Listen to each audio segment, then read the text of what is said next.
Counter terrorist organisation என்ற ஒரு அமைப்பை அமெரிக்கா வைத்திருக்காங்க.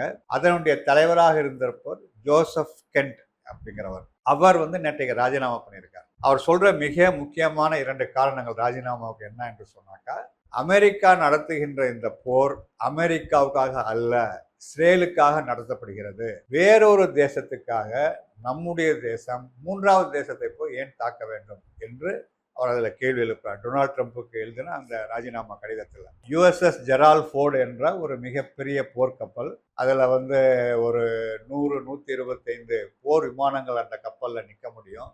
400-500 ஏவுகணைகள் அந்த கப்பலில் இருக்கு. அது ஒரு மிகப்பெரிய கப்பல், அமெரிக்காவுடைய கப்பற்படையின் முக்கியமான கப்பலும் கூட. இந்த கப்பலின் மீது ஈரான் தாக்குதலை நடத்தியிருக்கு. அந்த தாக்குதல் இது மிகப்பெரிய பாதிப்பை ஏற்படுத்தியிருக்கு. ஒரு 2 நாள் தொடர்ந்து தீ கொழுந்து விட்டு எரிந்து கொண்டே இருந்தது. ஆனால் அமெரிக்கா இராணுவமும் பென்டகனும் என்ன சொன்னாங்கன்னாக்கா, கப்பலில் இருக்கின்ற லாண்டரியில் நெருப்பு எரிஞ்சிருச்சு, அதுதான் பாதிப்பு காரணம் என்று சொல்கிறாங்க. ஆனால் ஒரு லாண்டரியில் ஒரு நெருப்பு என்பது 2 நாள் எரியுமா? ஒரு 150-200 அமெரிக்க இராணுவ வீரர்கள் மயக்கமடைகிற அளவுக்கு அந்த புகை என்பது இருக்குமா என்பதெல்லாம் விவாதத்துக்குரிய பிரச்சனைகள். பொதுவாக இராணுவ ஆய்வாளர்கள் சொல்வது என்னன்னாக்கா, அது ஈரான் தாக்குதலில் தான் அந்த பாதிப்பு என்பது ஏற்பட்டிருக்கிறது. அந்த பாதிப்பை சரி செய்ய வேண்டும் என்று சொன்னால் அது அமெரிக்காவுக்கு திரும்பி தான் சரி செய்ய முடியும், வேற எங்கேயும் போக முடியாது. ஆகவே அது அமெரிக்காவை நோக்கி இன்றைக்கு வந்து கொண்டிருக்கிறது. அது அமெரிக்காவுடைய அந்த கடல் வழி தாக்குதலுக்கு ஒரு பெரிய பலவீனம் என்றும் சொல்லப்படுகிறது. அமெரிக்காவும் இஸ்ரேலும் இணைந்து ஈரான் மீது போர் தொடுத்து இன்றையோடு 19வது நாள் கடந்திருக்கு. அந்த வகையில நேற்றைய தினம் நடைபெற்ற மிக முக்கியமான போர் நிகழ்வுகள் என்னென்ன? சில முக்கியமான நிகழ்வுகள் நடந்திருக்கு. அதுல 3 மட்டும் நம்ம கவனிக்க வேண்டிய என்பது இருக்குன்னு நான் நினைக்கிறேன். ஒன்று ஈரானுடைய தேசிய பாதுகாப்பு கவுன்சில் தலைவர் அல் லர்ஜானி, அவர் படுகொலை செய்யப்பட்டிருக்கார் இஸ்ரேலுடைய குண்டுவீச்சில். 2வதாக இப்போ 1 மணி நேரத்துக்கு முன்பாக ஈரானுடைய உளவுத்துறை அமைச்சர் இதே மாதிரி குண்டு வீசி படுகொலை செய்யப்பட்டிருக்கு. இது 2 முக்கியமானது. 3வது என்ன என்று சொன்னாக்கா, அமெரிக்காவுடைய பயங்கரவாத எதிர்ப்பு அமைப்பு, கவுண்டர் டெரரிஸ்ட் அமைப்பு என்று சொல்லப்படுகின்ற அந்த அமைப்பு, கவுண்டர் டெரரிஸ்ட் டிபார்ட்மெண்ட், அதனுடைய தலைவர் ஜோசப் கென்ட் என்பவர் ராஜினாமா செய்திருக்கிறார் ஈரான் போரை எதிர்த்து. இது 3ம் மிக முக்கியமான நிகழ்வுகள். அதில் அல் ரஜானுடைய படுகொலை நீங்கள் எடுத்துக்கொண்டாக்கா, அவர் மிக மிக முக்கியமான ஈரானுடைய தலைவர். கமேனி படுகொலை செய்யப்பட்ட பொழுது அவருடன் கடைசியாக பேசியவர் இவர் தான்.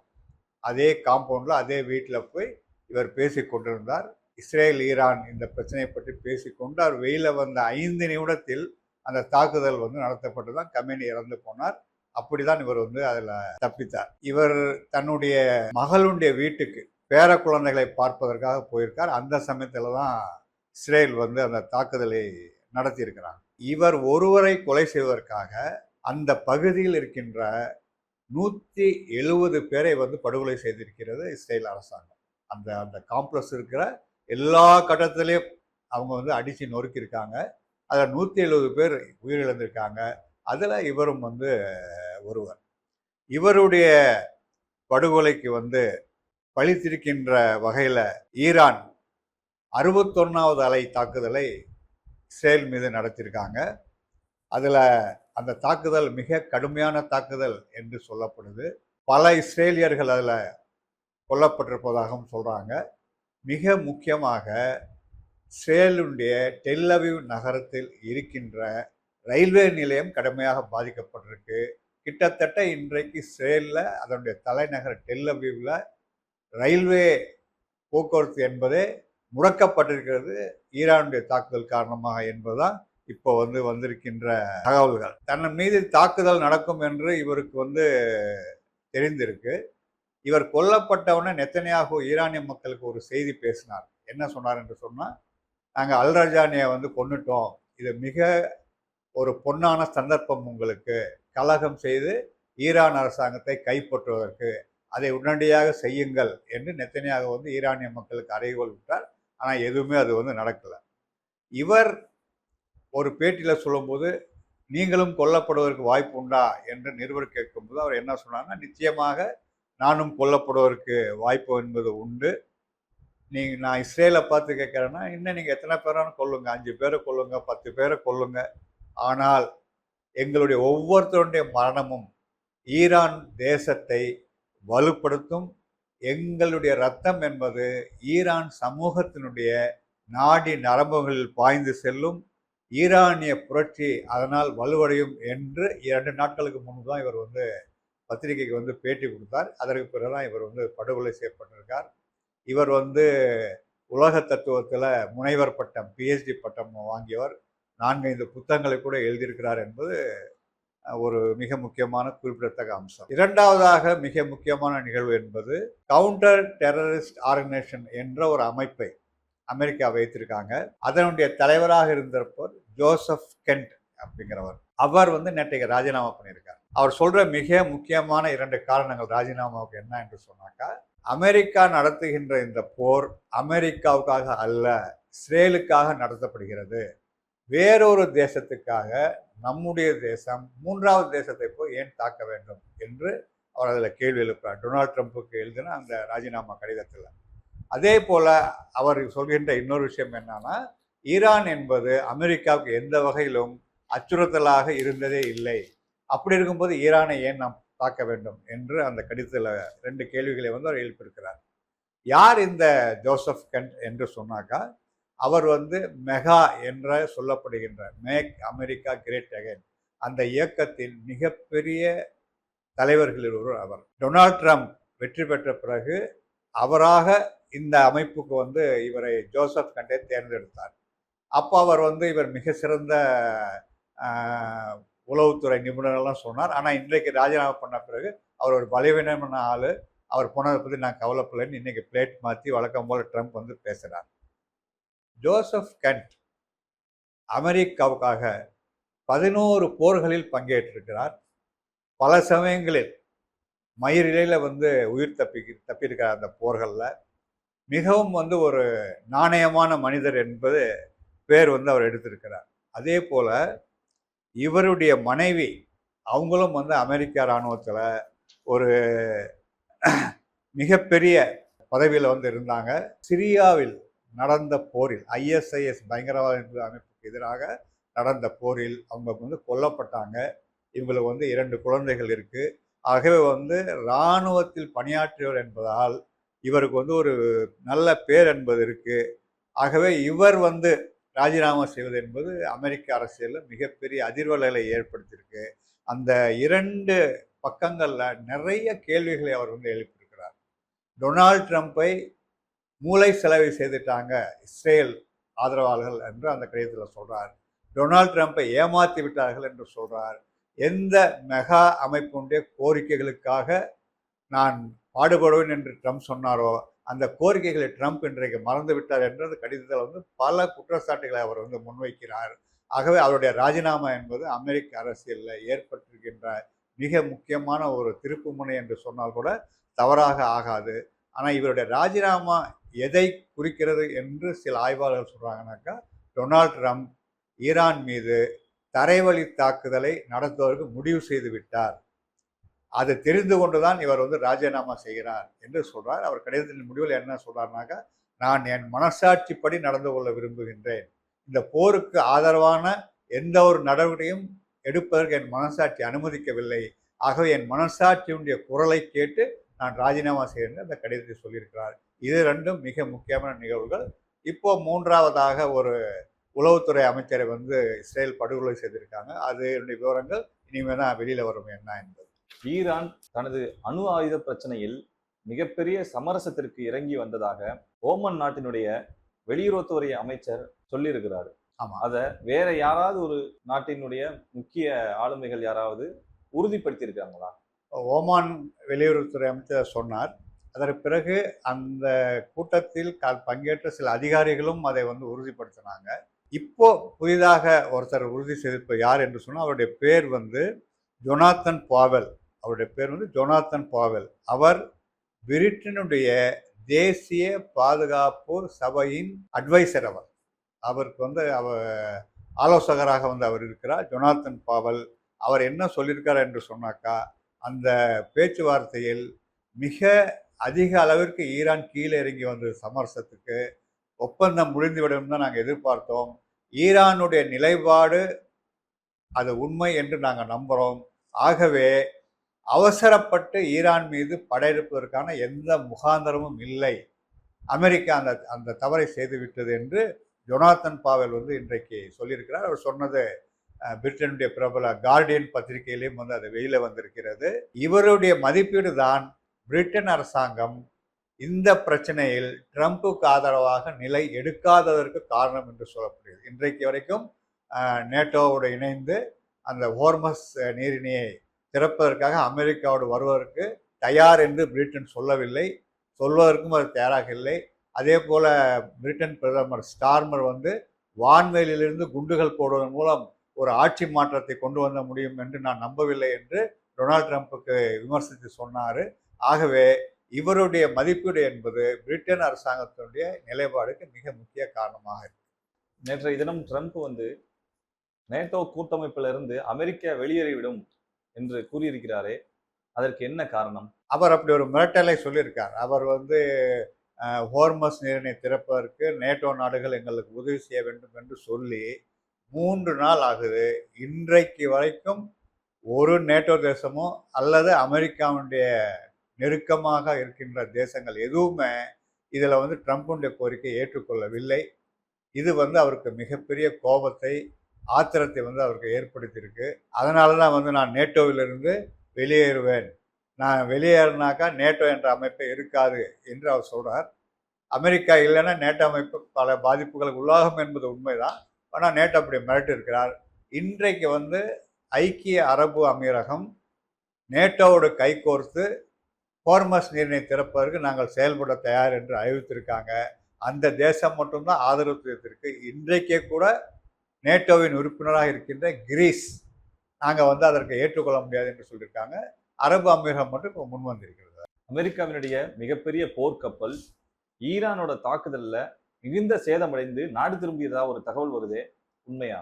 உண்மைதான். யுஎஸ்எஸ் ஜெரால்ட் ஃபோர்டு என்ற ஒரு மிகப்பெரிய போர்க்கப்பல், அதில் வந்து ஒரு 100-125 போர் விமானங்கள் அந்த கப்பலில் நிற்க முடியும். 400-500 ஏவுகணைகள் வந்து அந்த கப்பலில் இருக்குது. அது ஒரு மிகப்பெரிய கப்பல், அமெரிக்காவுடைய கப்பற்படையின் முக்கியமான கப்பலும் கூட. இந்த கப்பலின் மீது ஈரான் தாக்குதலை நடத்தியிருக்கு. அந்த தாக்குதல் இது மிகப்பெரிய பாதிப்பை ஏற்படுத்தியிருக்கு. ஒரு 2 நாள் தொடர்ந்து தீ கொழுந்து விட்டு எரிந்து கொண்டே இருந்தது.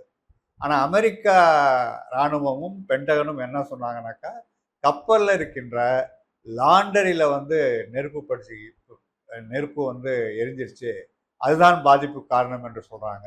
ஆனால் ஒரு லாண்டரியில் வந்த ஒரு நெருப்பு என்பது 2 நாள் வந்து எரியுமா? ஒரு 150-200 அமெரிக்க இராணுவ வீரர்கள் மயக்கமடைகிற அளவுக்கு அந்த புகை என்பது இருக்குமா என்பதெல்லாம் விவாதிக்கக்கூடிய பிரச்சனைகள். பொதுவாக இராணுவ ஆய்வாளர்கள் சொல்வது என்னன்னாக்கா, அது ஈரான் தாக்குதலில் தான் அந்த பாதிப்பு என்பது ஏற்பட்டிருக்கிறது. அந்த பாதிப்பை சரி செய்ய வேண்டும் என்று சொன்னால் அது அமெரிக்காவுக்கு திரும்பி வந்து தான் சரி செய்ய முடியும், வேறு எங்கேயும் போக முடியாது. ஆகவே அது அமெரிக்காவை நோக்கி இன்றைக்கு வந்து கொண்டிருக்கிறது. அது வந்து அமெரிக்காவுடைய அந்த கடல் வழி தாக்குதலுக்கு ஒரு பெரிய பலவீனம் என்றும் சொல்லப்படுகிறது. சர்வதேச சந்தையில் கச்சா எண்ணெயின் விலை ஒவ்வொரு பிராந்தியத்துக்கும் ஒவ்வொரு விலையாக விற்கப்படுகிறது. அதன் விவரங்கள் என்ன? பொதுவாக கச்சா எண்ணெய் வந்து ஒவ்வொரு கண்டத்திலையும் கூட வந்து சில வித்தியாசம் இருக்கும். ஒரு $1/2 $3/4 அப்படி வித்தியாசம் இருக்கும். ஆனால் இன்றைக்கு நீங்கள் பார்த்தீங்க என்று சொன்னாக்கா, அமெரிக்காவினுடைய கச்சா எண்ணெயுடைய விலை ஒரு பேரலுக்கு வந்து $95. ஐரோப்பாவில் கச்சா எண்ணெயுடைய விலை ஒரு பேரலுக்கு $103, $8 வந்து வேறுபாடு. ஆனால் துபாய், ஓமனுடைய கச்சா எண்ணெய் விலை என்பது ஒரு பேரலுக்கு இன்றைக்கு $155 உயர்ந்திருக்கு. இப்படி 90-155 என்ற இடைவெளி இதுவரைக்கும் சர்வதேச பொருளாதாரத்தில் கச்சா விலையை பொறுத்த வரைக்கும் ஏற்பட்டது இல்லை என்று நிபுணர்கள் சொல்கிறாங்க. இதற்கு மிக முக்கியமான காரணம் அந்த ஹோர்மஸ் நீரிணை என்பது தன்னுடைய கட்டுப்பாடுக்குள் ஈரான் கொண்டு வந்திருப்பதான் என்று காரணம் சொல்கிறாங்க. இதனை சீனா வந்து தனக்கு சாதகமாக பயன்படுத்தி கொள்வதற்காக அவங்க வந்து வளைகுடா நாடோட பேச்சுவார்த்தை நடத்திட்டு இருக்காங்க. என்ன ஈரான் அறிவித்திருக்காங்கன்னா, எந்த கப்பல் இருக்கின்ற எண்ணெய், அதற்கான வர்த்தகம் என்பது சீனாவின் நாணயமான யுவானில் நடத்தப்பட்டால் அந்த கப்பலை நாங்கள் அனுமதிப்பதற்கு தயார் என்று ஈரான் அறிவித்திருக்காங்க. நீங்கள் எந்த தேசத்துக்காக வேணாலும் இதை கொண்டு போகலாம், ஐரோப்பாவுக்கே கொண்டு போகலாம், அமெரிக்காவே கொண்டு போகலாம். அதனுடைய வர்த்தகம் யுவானில் நடத்தப்பட்ட, டாலரில் இல்லாமல் யுவானில் நடத்தப்பட்டால் நாங்கள் அந்த கப்பலை அனுமதிக்கிறோம் என்று ஈரான் சொல்லியிருக்காங்க. அதை வைத்து சீனா வந்து வளைகுடா நாடுகளை வந்து நீங்கள் யுவானில் வந்து வர்த்தகம் பண்ணுங்க, ஈரான் வந்து உங்களுடைய கப்பலை வந்து அனுமதிப்பாங்க, உங்களுடைய வணிகமும் பாதிக்காது என்று பேசியிருக்காங்க. அந்த பேச்சுவார்த்தை தொடர்ந்து கொண்டிருப்பதாக சொல்லப்படுகிறது. என்ன முடிவு வரும் என்பது பின்னாடி தான் தெரியாது. போரை முன்னிட்டு ஜெருசலேம் நகரில் இஸ்ரேல் அரசாங்கம் கிறிஸ்தவர்களுக்கு எதிராக சில நடவடிக்கைகள் எடுக்கப்பட்டிருக்கிறதா தகவல் வருது. உண்மையா? உண்மைதான். ஜெருசலேம் நகரம் என்பது 3 மதங்களுக்கு புனித தலம்.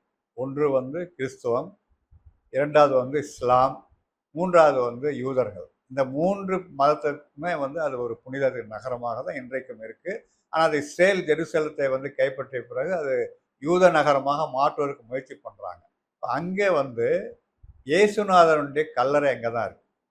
இயேசுநாதனுடைய கல்லறை என்பது ஒரு மிக முக்கியமான அம்சம். அதில் அங்கே இந்த ஏப்ரல் மாதத்தில் ஈஸ்டர் சமயத்தில் எல்லா கிறிஸ்தவர்களும் போய் வழிபடுவாங்க. இப்பொழுது இஸ்ரேல் அரசாங்கம் என்ன அறிவித்திருக்காங்க என்று சொன்னாக்கா, அந்த பிரார்த்தனை வந்து அனுமதிக்கப்படாது என்று சொல்லியிருக்காங்க. இது உலகத்தில் இருக்கிற கிறிஸ்தவர்கள் எல்லாத்துக்குமே இன்றைக்கு பேரதிர்ச்சியாக இருக்குது. ஏன்னா அந்த நிகழ்வுக்காக உலகத்தில் இருக்கின்ற பல நாடுகள் இருக்கின்ற கத்தோலிக்க கிறிஸ்தவர்கள் குறிப்பாக ஜெருசலேம் நகருக்கு வந்து வருவாங்க. இப்போ வந்து அது வரக்கூடாது, போர் பிரச்சனையாக இருக்குது, பாதுகாப்பு இல்லை என்று இஸ்ரேல் அரசாங்கம் அறிவித்திருக்கு. அதே போல் இந்த 3 நாட்களில் வரப்போகின்ற ரம்லான் பண்டிகை அல்லது அங்கே வந்து 2 நாளில் வரப்போகுது. ஜெருசலேம் நகரத்தில் அல் அக்ஸா என்ற ஒரு மிகப்பெரிய மசூதி இருக்கு. மெக்கா மதீனாவுக்கு அடுத்தபடியாக இஸ்லாமியர்களுக்கு ஒரு புனிதமான ஒரு மசூதி என்று சொன்னால் அந்த அல் அக்ஸா மசூதி. அந்த அல் அக்ஸா மசூதியில் வருஷா வருஷம் வந்து ரமலான் தொழுகை நடத்துவாங்க. அதற்கும் இன்றைக்கு வந்து இஸ்ரேல் அரசாங்கம் தடை போட்டிருக்கு. ஆனால் போர்னால பாதுகாப்பு கருதான் தடை போட்டிருந்தா யூதர்களுடைய விழாக்களுக்கும் அனுமதி தரக்கூடாது. ஆனால் இதே காலகட்டத்தில் யூதர்களுடைய விழாக்களுக்கு அனுமதி தரப்படுகிறது. ஆனால் இஸ்லாமிய கிறிஸ்தவர்களுடைய விழாக்களுக்கு அல்லது பிரார்த்தனைகளுக்கு அது வந்து அனுமதி என்பது மறுக்கப்படுகிறது. இது ஒரு ஓரவஞ்சனை என்பதுதான் இன்றைக்கு எல்லாருமே சொல்றாங்க. ஈரானும் அதனுடைய கூட்டணி நாடுகளும் அமெரிக்கா மீது மிக கடுமையான தாக்குதல் நடத்துவதாக தகவல் வந்து கொண்டிருக்கிறது. ஆனால் இதில் வெறும் 13 அமெரிக்க ராணுவ வீரர்கள் தான் உயிரிழந்திருக்காங்கன்னு சொல்லி ட்ரம்ப் நிர்வாகம் சார்பில் சொல்றாங்களே, உண்மையா? அது உண்மையா இருக்க வாய்ப்பில்லை என்றுதான் எல்லாரும் சொல்றாங்க. ஏன்னா வந்து ஒரு பக்கம் வந்து ஈரான் கடுமையாக இதுவரைக்கும் வந்து 63 அலை தாக்குதல்களை அது நடத்தியிருக்கு. அமெரிக்காவுடைய தளங்கள் மீது நடத்தியிருக்கு. பல அமெரிக்காவுடைய தளங்கள் நிர்மூலமாக இருக்கின்றன. அமெரிக்காவுடைய தூதரகங்கள் வந்து தாக்குதல் செய்யப்பட்டிருக்கின்றன. ஒரு தகவல் என்ன சொல்லுதுன்னா, ஈராக்கில் மட்டும் அமெரிக்க தூதரகத்தின் மீது 300 தாக்குதல்கள் நடத்தப்பட்டது. ஈரானுடைய கூட்டாளியான ஈராக் ஹிசபுல்லா என்ற அந்த அமைப்பினுடைய நடவடிக்கைகளால் 300 முறை தாக்கப்பட்டது என்று வந்து சொல்கிறாங்க. அந்த தளத்திலிருந்து தப்பிப்பதற்காக, அமெரிக்காவுடைய இராணுவ தளங்களில் தப்பிப்பதற்காக இராணுவ வீரர்கள் பல ஹோட்டல்களுக்கு போன போது அந்த ஹோட்டல்களை குறிவைத்து ஈரான் தாக்குதல் நடத்தியிருக்கின்றது. இதையெல்லாம் பார்த்தா ஈரானுடைய பிரஸ் டிவி என்ன சொல்கிறாங்கனாக்கா, எங்கள் தாக்குதலில் 3200 இராணுவ வீரர்கள், அமெரிக்க இராணுவ வீரர்கள், இஸ்ரேலிய இராணுவ வீரர்கள் கொல்லப்பட்டிருக்கிறார்கள் என்று அமெரிக்காவுடைய ஈரானுடைய பிரஸ் டிவி வந்து அதிகாரப்பூர்வமாக சொல்கிறாங்க. இது உண்மையா பொய்யா என்று சொல்லி வில்கின்சன் என்று சொல்கின்ற, லாரி வில்கின்சன் என்று சொல்கின்ற முன்னாள் அமெரிக்க இராணுவ முதன்மை தளபதி அவர்கிட்ட வந்து ஒரு பேட்டியில் காணும்போது அவர் என்ன சொல்கிறார் என்று சொன்னால், காலம் காலமாக அமெரிக்கா வந்து போர்களில் உயிரிழப்புகளை குறைத்து தான் காட்டியிருக்கு. அது வந்து கொரியா யுத்தமாக இருந்தாலும் சரி, வியட்நாம் யுத்தமாக இருந்தாலும் சரி, ஈராக் யுத்தமாக இருந்தாலும் சரி, ஆப்கான் யுத்தமாக இருந்தாலும் சரி, 1000 பேர் இறந்தா 500 பேர் தான் இறந்தாங்க என்று தான் அமெரிக்க இராணுவம் அரசாங்கம் காட்டியிருக்கு. இதுலேயும் வந்து அப்படி தான் அவங்க குறைத்து தான் காட்டுவாங்க. 3200 என்பது உண்மையா இல்லையான்னு எனக்கு தெரியாது. ஆனால் 13 என்பது உண்மை அல்ல. கணிசமான இராணுவர்கள் உயிரிழந்திருக்கிறார்கள் என்பதுதான் வந்து என்னுடைய மதிப்பீடு என்று அவர் சொல்லியிருக்கிறார். ஈரானுக்கு இந்தியா இதுவரை ஏதாவது உதவி செய்துள்ளதா? போர் தொடங்கிய இந்த 18 நாட்கள் 19 நாட்களில் இப்பொழுதுதான் இந்தியா ஈரானுக்கு சில உயிர்காக்கும் மருந்துகளை வந்து அனுப்பியிருக்காங்க. அதை வந்து ஈரான் அரசாங்கம் பெற்றுக்கொண்டு இந்தியாவுக்கு நன்றி சொல்லி அவங்க ஒரு அறிக்கை விட்டுருக்காங்க. அது வரவேற்கப்பட வேண்டிய ஒன்று. ஆனால் இது கூட எப்படி வந்து இந்திய அரசாங்கம் அனுப்ப நிர்பந்திக்கப்பட்டது என்று சொன்னாக்கா, ஹோர்மஸ் நீரிணை வழியாக இந்திய கப்பல்களை அனுமதிப்பதற்கு கைமாறாக இதை செய்ய வேண்டும் என்று ஈரான் அரசாங்கம் சொன்னதனுடைய அடிப்படையில் தான் இந்திய அரசாங்கம் செய்திருக்கு. தானாக இந்திய அரசாங்கம் செய்யவில்லை. எப்படி இருந்தாலும் இந்த மருந்துகளை, ஏராளமான மருந்துகளை அனுப்பியிருக்காங்க. அந்த மருந்துகளை அனுப்பியது என்பது வரவேற்க வேண்டிய ஒன்று. இப்பொழுதாவது மோடி அரசாங்கம் தன் நிலையை மாற்றிக்கொண்டு ஈரான் அமெரிக்கா போல ஒரு நடுநிலை எடுக்க வேண்டும், சரியான நிலை எடுக்க வேண்டும் தான் நம்முடைய எதிர்பார்ப்பு.